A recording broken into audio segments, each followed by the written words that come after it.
السلام علیکم۔ Maxim Gorky کے ناول دا مدر کی قسط نمبر 30 پیش خدمت ہے۔ ریبن نے کہا، مجھے مارنے کا تمہیں کوئی حق نہیں کتے۔ کیا کہا؟ مجھے حق نہیں؟ اس نے چلا کر آواز دی۔ نکتا؟ ایک پستہ قد کسان مجمع سے نکل کر باہر آیا۔ پولیس افسر نے کہا، نکتا ذرا دینا اس کو ایک مکہ۔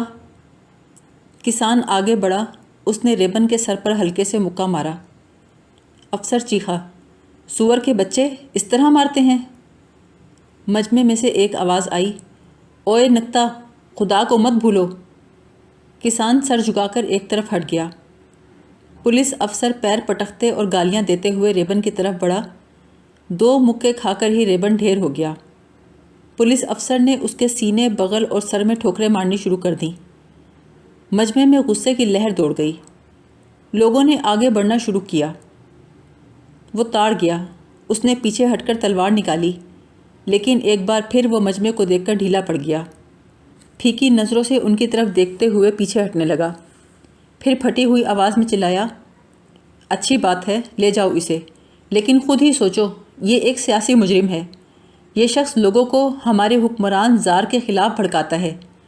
تم لوگ اس کی وکالت کر رہے ہو تو تم بھی باغی ہو۔ ماں دم سادھے پلک جھپکائے بغیر کھڑی دیکھتی رہی، لوگوں کے جملے سنتی رہی۔ اگر کوئی جرم کیا ہے تو اسے عدالت میں لے جاؤ۔ حضور والا اس پر رحم کیجیے۔ کوئی قانون مار پیٹ کی اجازت نہیں دیتا، ورنہ ہر شخص ہم جیسے لوگوں کی ٹھکائی کر سکتا ہے۔ ایک عورت گھڑے میں پانی لے آئی اور رو رو کر ریبن کے چہرے کو دھونے لگی۔ ریبن نے اپنے چاروں طرف خاموشی سے دیکھا تو اس کی نظر ماں پر پڑی۔ وہ چونکا۔ ماں نے اسے سر سے اشارہ کیا۔ اسی وقت ماں کو لگا نزدیک کھڑا کسان اسی کی طرف دیکھ رہا ہے۔ اس نے سوچا، یہ میں کیا کر رہی ہوں، مجھے بھی گرفتار کر لیں گے۔ کسان نے ریبن سے کوئی بات کی۔ ریبن نے اسے کچھ جواب دیا۔ اس کے بعد بولا، میں جہاں بھی رہوں لوگ مجھے یاد کریں گے۔ اگرچہ میرا گھر بار ختم کر دیا، میرے عزیزوں کو لے گئے، لیکن وہ دن آ رہا ہے جب شاہین آزادی سے پرواز کریں گے، لوگ زنجیروں کو توڑ دیں گے۔ پولیس افسر نے چلا کر کہا، قیدی کو لے جانے کے لیے گھوڑا گاڑی لے کر آؤ۔ پھر کہا، میں چاہوں تو تجھے مار سکتا ہوں، لیکن تم مجھے مار نہیں سکتا۔ ریبن چیخ کر بولا، اپنے آپ کو کیا سمجھتے ہو، خدا ہو؟ ایک آدمی نے پولیس والے کی منت کرتے ہوئے کہا، حضور اس پر کیوں بگڑتے ہیں، وہ اپنے آپ میں نہیں ہے۔ افسر بولا، تم سب احمق ہو، سور کے بچوں، معاملے کو جانے بوجھے بغیر ٹانگ اڑا رہے ہو۔ مجھے دعائیں دو، بلکہ سجدہ کرو کہ میں نے تمہیں بچا لیا، ورنہ تم سب کو قید کرا دیتا۔ سپاہیوں نے ریبن کو پکڑ کے اٹھایا اور دفتر کی عمارت میں لے گئے۔ کسان آہستہ آہستہ منتشر ہونے لگے۔ ماں نے دیکھا وہی کسان اسے دیکھتا ہوا اس کی طرف چلا آ رہا ہے۔ اس کا دل بیٹھ گیا۔ پھر اس نے سوچا، بھاگنا نہیں چاہیے۔ وہ پاس آ کر بولا، کس کام پر آئی ہو؟ نلونا بولی، کسان عورتوں سے کڑھائی کی ہوئی چادریں اور غلاف وغیرہ خریدتی ہوں۔ کسان نے جواب دیا، ہماری عورتیں یہ سب چیزیں نہیں بناتیں، ساتھ والے گاؤں میں تمہیں یہ چیزیں مل جائیں گی۔ ماں نے کہا، ایک رات کے لیے مجھے اپنے گھر ٹھہرا سکتے ہو؟ کسان بولا، کیوں نہیں، لیکن میرا جھوپڑا چھوٹا سا ہے۔ ماں نے کہا، کوئی بات نہیں، بس ذرا میرا بکسا اٹھا لو۔ کسان نے ماں کی طرف مڑ کر دھیمی آواز میں کہا، یہیں اسٹیشن پر میرا انتظار کرو، ابھی آتا ہوں۔ ماں ویٹنگ روم میں چلی گئی۔ اس کسان پر اعتبار کرنے کو جی نہیں چاہتا تھا، لیکن اس وقت واپس جانا بھی ممکن نہیں تھا۔ تھوڑی دیر میں وہ کسان ایک لڑکے کے ساتھ آیا، اسے بکسا اٹھانے کا اشارہ کیا۔ لڑکا بکسا لے کر ایک طرف کو چلا گیا۔ کسان نے ماں کو اپنے پیچھے آنے کا کہا۔ وہ اس سے اتنا آگے الگ چل رہا تھا جیسے پیچھے آنے والی سے کوئی تعلق نہ ہو۔ اس کی جھوپڑی صاف ستھری تھی۔ ایک جوان عورت چولہے کے پاس بیٹھی کچھ کام کر رہی تھی۔ میز پر چراغ جل رہا تھا۔ جھوپڑے کا مالک میز پر بیٹھا اپنی انگلیوں سے میز کو بجا رہا تھا۔ اس کی نظریں ماں کا جائزہ لے رہی تھیں۔ اس نے چولہے کے پاس بیٹھی عورت سے کہا، تنتیا، ذرا پیٹر کو بلا کر لاؤ۔ جھونپڑی میں بیزار کن خاموشی تھی۔ کسان کے ماتھے پر بل اور چہرے پر فکر مندی کے آثار تھے۔ پھر وہ بولا، کیا تم اس آدمی کو جانتی ہو جو گرفتار ہوا؟ ماں نے بلا جھجک جواب دیا، ہاں۔ وہ بولا، میں اسی وقت سمجھ گیا تھا جب تم نے اسے اشارہ کیا۔ میں نے اس کے کان میں پوچھا تھا، برآمدے میں کھڑی عورت سے واقف ہو؟ اس نے جواب میں کہا، بے انتہا۔ پھر کسان مسکرا کر بولا، بڑا مضبوط شخص ہے، بہادر، صاف صاف کہہ دیا کہ میں ہوں باغی۔ اسے جو کچھ کہنا ہوتا ہے کہہ کر رہتا ہے، چاہے لوگ اسے ماریں۔ اس کی باتیں سن کر، اس کی ہمدردی پا کر ماں رونے لگی۔ کسان نے غمگین لہجے میں کہا، میرا خیال ہے تمہارے سوٹ کیس میں اخبارات ہوں گے۔ ماں نے اپنے آنسو پونچھ کر سادگی سے جواب دیا، یہ میں اسی کو دینے کو لائی تھی۔ اب تم اس سوٹ کیس کا کیا کرو گی؟ ماں نے اس کو غور سے دیکھا، جیسے آزمانا چاہتی ہو، پھر بولی، تمہارے پاس چھوڑ جاؤں گی۔ ہمارے پاس؟ اس نے دہرایا۔ اتنے میں اس کی بیوی جھونپڑے میں داخل ہوئی۔ اس کے پیچھے ایک اور کسان تھا۔ اس نے جھونپڑے کے مالک سے کچھ پوچھے بغیر ماں سے ہاتھ ملایا۔ کسان اپنی بیوی سے بولا، مہمان سے کھانے کے لیے تو پوچھ لو۔ ماں نے کہا، شکریہ بہن۔ کسان ماں کے قریب بیٹھ کر بولا، میں اپنا تعارف کرا دوں، میرا نام پیٹر ہے۔ میں تمہاری سرگرمیوں کے بارے میں تھوڑی بہت معلومات رکھتا ہوں۔ مجھے لکھنا پڑھنا بھی آتا ہے۔ تمہارا اخبار بہت اچھا ہے، لوگوں کی آنکھوں سے پٹی ہٹا دیتا ہے۔ آج جس آدمی کو پولیس والے مار رہے تھے، کیا وہ تمہارا رشتہ دار ہے؟ ماں نے کہا، رشتہ دار نہیں، لیکن میں اسے بہت دنوں سے جانتی ہوں، بڑے بھائی کی طرح اس کی عزت کرتی ہوں۔ کسان کی بیوی نے پوچھا، کیا وہ شادی شدہ ہے؟ ماں نے غمزدہ لہجے میں کہا، رنڈوا ہے۔ عورت بولی، اسی لیے اتنا جری ہے۔ ایک شادی شدہ شخص ایسا راستہ اختیار نہیں کر سکتا، ڈرتا ہے۔ پیٹر نے کہا، میرے بارے میں کیا کہو گی؟ کیا میں شادی شدہ نہیں ہوں؟ عورت بولی، تم کرتے ہی کیا ہو؟ کسی تاریک گوشے میں کھسر پھسر کر لینے سے لوگوں کو کوئی فائدہ نہیں پہنچ سکتا۔ اس نے احتجاج کیا، بہت سارے لوگ میری باتوں کو سنتے ہیں۔ تنتیا بولی، شادی کرنے کی ضرورت ہی کیا ہوتی ہے؟ فقط اس لیے کہ عورت کام کرے، بھلا یہ بھی کوئی بات ہے؟ اس کے شوہر نے کہا، کیا تمہارے لیے یہ کافی نہیں؟ عورت بولی، اس کام میں کوئی سمجھ کی بات بھی ہے؟ زندگی بھر نیم فاقوں کی حالت میں ایک دن کے بعد دوسرا دن کاٹنا۔ اگر بال بچے ہوں تو ان کی دیکھ بھال کی فرصت نہیں ملتی، سر کھجانے کی فرصت نہیں ملتی، حالانکہ روٹی بھی پیٹ بھر کے نہیں ملتی۔ وہ ماں کے پاس بیٹھ گئی۔ اس کی آواز میں شکایت یا غم نہیں تھا۔ کہنے لگی، میرے 2 بچے ہوئے، ایک تو مردہ پیدا ہوا اسی کام کی زیادتی کی بدولت، دوسرا ابھی 2 سال کا تھا کہ ایک دن اس کے بدن پر ابلتا ہوا گرم پانی گر پڑا۔ میں سچ کہتی ہوں، کسان کے لیے شادی کرنا بیکار ہے۔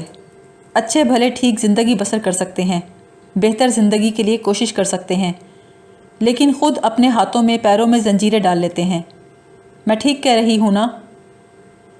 ماں نے کہا، ٹھیک ہی کہہ رہی ہو۔ وہ عورت بولی، تمہارا آدمی کیا کرتا ہے؟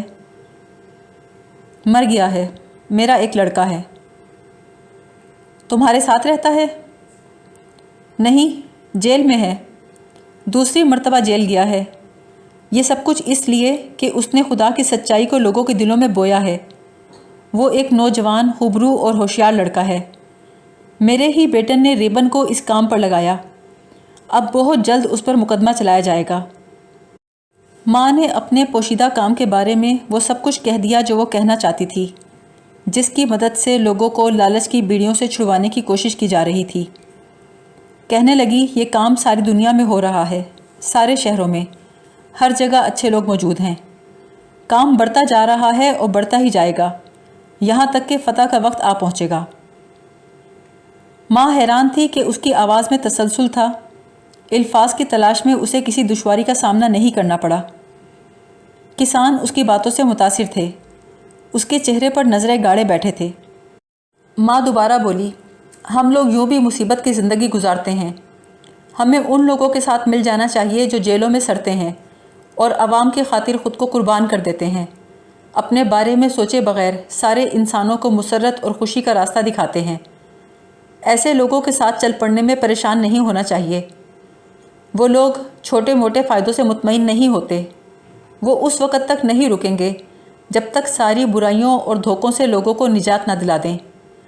وہ اس وقت تک اپنے ہاتھ باندھنے کے لیے تیار نہیں جب تک سارے لوگ ایک نہ ہو جائیں، ایک آواز سے نہ پکاریں کہ اب میں مالک ہوں، میں خود قانون بناؤں گا جو سب کے لیے ایک جیسا ہوگا۔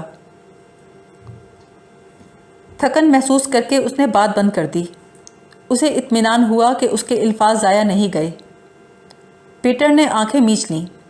اس کے ہونٹوں پر مسکراہٹ تھی۔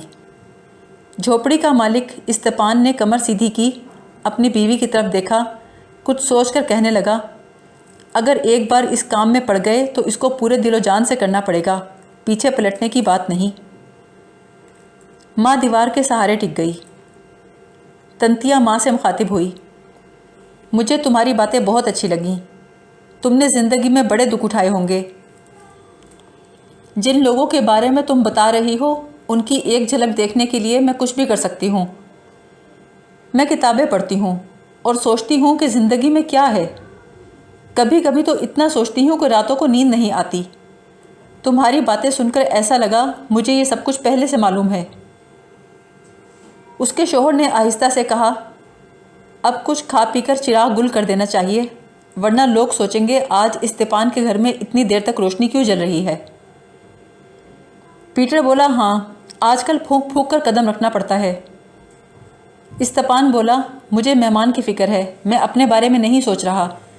مجھے اگر گرفتار کر بھی لیا تو کون سا بڑا نقصان ہو جائے گا، ہماری قدر و قیمت تو 5 ٹکے بھی نہیں۔ ماں کا دل دکھنے لگا۔ وہ بولی، اس قیمت کو مت تسلیم کرو جو تمہارا خون چوسنے والوں نے مقرر کی ہے۔ تمہیں خود اپنی قیمت لگانی چاہیے۔ اصل قیمت وہ ہے جو تمہارے دوستوں کی لگائی ہوئی ہے، دشمنوں کی نہیں۔ وہ بولا، ہمارے دوست ہی کون ہیں؟ روٹی کے ایک ٹکڑے پر ہم لڑتے رہتے ہیں۔ ماں نے کہا، تو پھر دوست بناتے کیوں نہیں؟ اس نے جواب دینے سے پہلے ایک لمحہ غور کیا، پھر بولا، اب یہی کرنا ہوگا۔ کھانا کھاتے وقت پیٹر بولا، ماں، تم صبح سویرے چلی جانا تاکہ کوئی دیکھ نہ سکے، سیدھی اسٹیشن جانا، قصبے کی طرف مت جانا۔ استپان بولا، میں خود جا کر چھوڑاؤں گا۔ پیٹر بولا، نہیں، بالکل نہیں، اگر کسی پولیس والے نے پوچھا تو کیا کہو گے؟ رات تمہارے ہاں بسر کی تھی، تم کہو گے ہاں؟ وہ پوچھے گا اب کہاں ہے، تم کہو گے اسٹیشن چھوڑ کے آیا ہوں۔ وہ کہے گا تو تم نے اسے بھاگ نکلنے میں مدد دی۔ ان 4 سوالوں کے بعد سیدھے جیل جاؤ گے۔ اتنی جلدی جیل جانے کی کوئی تک نہیں۔ یہ اخبار جس دن نظر آئیں گے بہت سوال جواب ہوں گے۔ ہم کہہ دیں گے یہاں تو بہت لوگ آتے رہتے ہیں کیونکہ ہمارا گاؤں بڑی سڑک کے کنارے پر ہے۔ تنتیا نے طنز سے کہا، اتنا ڈرنا کہاں سے سیکھا ہے؟ وہ ہنس کے بولا، ہر چیز کرنے کا سلیقہ ہونا چاہیے پڑوسن۔ کبھی بہادری دکھانی پڑتی ہے اور کبھی ڈرنا بھی پڑتا ہے۔